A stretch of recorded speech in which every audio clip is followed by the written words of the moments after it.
What would billionaires and top finance experts do with their first $1,000? Would they buy stocks, real estate, cryptocurrency? Today, I'm breaking down exactly what Elon Musk, Warren Buffett, Bill Gates, and top finance YouTubers say you should do with your first $1,000. Some of this advice might surprise you. Let's get into it. Before we start, quick disclaimer. This is educational content analyzing publicly available advice, not financial advice. Always do your own research. Now let's see what the experts say. First up, Warren Buffett, the Oracle of Omaha himself. Warren Buffett is worth over $120 billion and is widely considered one of the greatest investors of all time. So what does he say about investing your first $1,000? Buffett's advice is surprisingly simple. Invest in yourself first. In multiple interviews, Buffett has said that the best investment you can make is in your own skills and knowledge. If they just learn to communicate better, both in writing and in person, they increase their value at least 50%. You have to be able to get forth your ideas, and that's relatively easy. I did it myself. I would follow my passion. I mean, whatever turns you on. I was lucky. I found something early that turned me on. But you don't want to take a job just for the money. You don't want to take a job for an organization that you really don't feel good about, or work for people that you don't feel good about. He recommends using that first $1,000 on education, books, courses, or certifications that increase your earning power. His reasoning: a person who earns $30,000 per year and learns skills to earn $50,000 per year has generated $20,000 additional annual income. That's a 2,000% return on a $1,000 investment in education. No stock or real estate investment comes close to that potential return. But if you insist on investing that $1,000 in the market, Buffett has been crystal clear about what to buy: low-cost S&P 500 index funds. He's recommended this to everyone from beginners to experienced investors. In fact, in his will, he's directed that 90% of his wife's inheritance be invested in a simple S&P 500 index fund. Why? Because over the long term, the S&P 500 has averaged about 10% annual returns. It's diversified across 500 of America's largest companies. And it's nearly impossible to pick individual stocks that consistently beat it. Warren Buffett himself has bet $1 million that index funds would outperform hedge funds over 10 years, and he won that bet easily. So Warren's advice: invest in yourself first, then put whatever money you have left into an S&P 500 index fund like VOO or SPY. Hold it for decades. Don't touch it. Let compound interest work its magic. Next, Bill Gates, founder of Microsoft and one of the richest people on earth. Bill Gates has a slightly different take on that first $1,000. Gates has talked about how his early investment wasn't in stocks or real estate, it was in starting Microsoft. Bill Gates is a computer whiz. He taught himself programming at the age of 13, was a dropout at Harvard, and started the company we've just described at the age of 19. Now 28. What are your annual revenues at Microsoft? We're expecting to do just over $100 million this year. At what age did you yourself become a millionaire? Well, Microsoft's a company owned primarily by its employees, and it's not easy to put a value on it. Our first big contract was in 1975. And you were, what, 20? 21. Yeah. Are you kind of half telling me, though, that you're not in it for the money? I don't think anyone at the company's in it for the money. It's a much more exciting field than trying to measure exactly how much we're selling or how much it's worth. The creation of these programs is something you can sit down and see people enjoying and solving real problems. If you had stayed at Harvard a few more years, would this computer revolution have passed you by? Perhaps. Things move very quickly in the industry, and it was really the urgency to get out there and be the first one to put a basic on the microcomputer that caused me to drop out. You're called a genius, and well, no, I don't think that embarrassed you at all. They call you a genius. Part of your genius is that you are a computer whiz, and the other is that you did have the business acumen to turn it into a working company. Are you a business genius too? Well, I wouldn't say genius. I enjoy working with the people, talking about what we're going to get done, getting real excited, making sure that the structure is there, that the ideas get measured properly, and really leading the company. He took whatever money he had and reinvested it into building his company. That turned into hundreds of billions in wealth. His advice for people starting with $1,000. If you have an entrepreneurial idea or side business you want to start, use that money to launch it. $1,000 can buy a website domain, basic marketing, initial inventory for a small business, or tools you need to start a service. Gates has said in interviews that the highest returns come from taking calculated risks on yourself and your ideas when you're young. You have time to recover if things don't work out. And if they do work out, the returns dwarf what you'd make in the stock market. But Gates also acknowledges not everyone wants to start a business. For those people, he echoes Warren Buffett's advice: low-cost index funds. Gates himself has said he keeps the majority of his wealth in diversified investments, not concentrated stock picks. So Bill's advice: if you're entrepreneurial, invest in starting a business. If you're not, invest in index funds. Either way, start investing that $1,000 now rather than letting it sit in a savings account earning nothing. Now let's talk about Elon Musk. This one's interesting because Elon has given contradictory advice over the years, and his personal investing strategy is very different from what he recommends to others. Elon Musk is famous for going all in on his companies. When he sold PayPal, he put all his money into Tesla and SpaceX, nearly going bankrupt multiple times.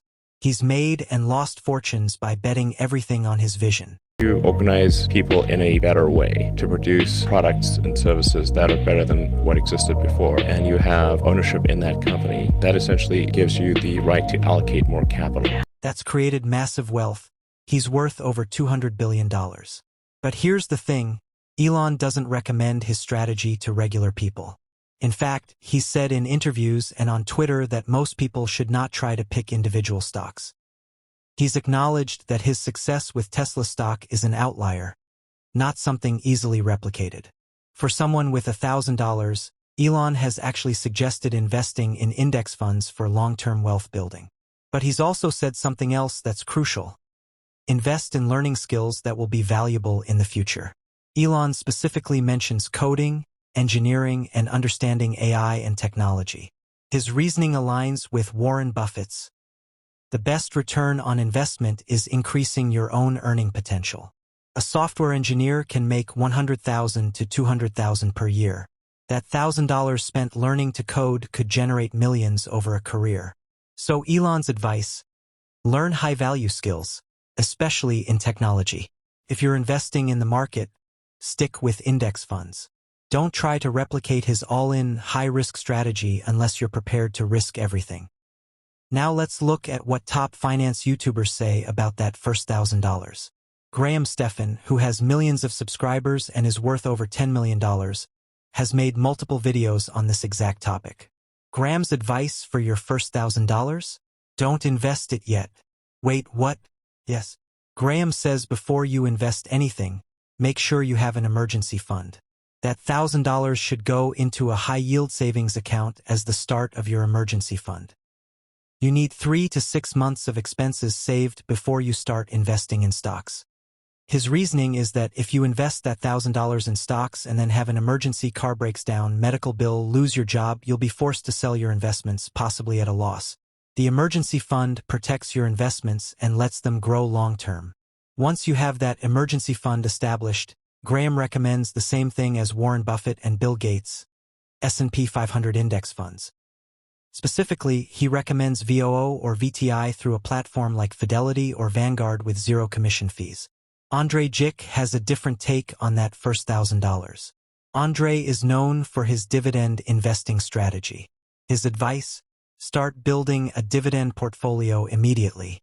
With your first $1,000, Andrei recommends buying dividend-paying stocks or ETFs. Something like SCHD, the Schwab U.S. Dividend Equity ETF, which has a dividend yield around 3 to 4%. That means your $1,000 would generate about $30 to $40 per year in dividends. Now that doesn't sound like much, but here's Andrei's point. It's not about the money generated right now. It's about building the habit and seeing passive income appear in your account. Once you see dividends hitting your account every quarter, you get addicted to growing that passive income.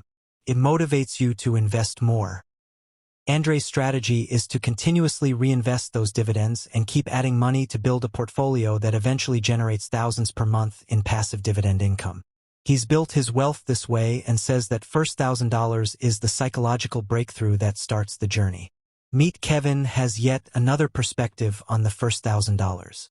Kevin recommends using it to build multiple small investment positions to learn about different asset classes. His suggestion: put $400 in an S&P 500 index fund, $300 in a growth stock ETF, $200 in a real estate investment trust or REIT, and $100 in. That's the power of compound interest that Warren Buffett talks about. That's why starting with your first $1,000 matters so much. Now here's what these experts do not recommend. Don't try to pick individual stocks with your first $1,000. Don't chase trendy investments. Don't follow hot tips on social media. Don't panic sell when the market drops.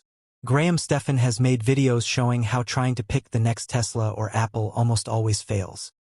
The statistics show that over 90% of professional fund managers can't consistently beat the S&P 500. If professionals can't do it, beginners with $1,000 definitely can't. Also, don't put your first $1,000 into high-risk speculative investments like meme stocks or obscure cryptocurrencies. Meet Kevin's suggestion of putting $100 into crypto for education is fine. But putting your entire first $1,000 into speculation is gambling, not investing. Here's my take after analyzing all this advice. If I had $1,000 to invest today, here's exactly what I'd do. First, I'd make sure I have at least a small emergency fund, maybe $500 to $1,000 liquid before investing anything. Graham Stephan is right that you need that cushion. Second, I'd evaluate if there's any skill or education that would dramatically increase my income. If yes, I'd invest some or all of that $1,000 there. The return on education when you're young is unmatched. Third, whatever money I have left after that, I'd put it into a low-cost S&P 500 index fund like VOO or VTI. I'd set up automatic investments to add to it every month. And I'd leave it alone for decades. I would not try to pick individual stocks. I would not chase crypto. I would not try to day trade. Those strategies might work for some people, but the billionaires and experts all say the boring, simple approach of index fund investing works for almost everyone. The key insight from all these successful people is this: your first $1,000 isn't about getting rich. It's about building the habit of investing and letting compound interest start working for you. The earlier you start, the more time your money has to grow. Warren Buffett started investing at age 11, and he says his biggest regret is not starting earlier. That $1,000 you invest at 20 becomes so much more than $1,000 you invest at 30 because of the extra 10 years of compound growth. So what should you do? Stop waiting for the perfect time or the perfect investment. Take your first $1,000, invest it wisely based on the advice we've covered, and start your wealth-building journey today. Whether it's in yourself or in index funds, the important thing is to start. What would you do with your first $1,000? Let me know in the comments. And if you want more breakdowns of investing advice from billionaires and finance experts, subscribe and hit the notification bell. I'll see you in the next one.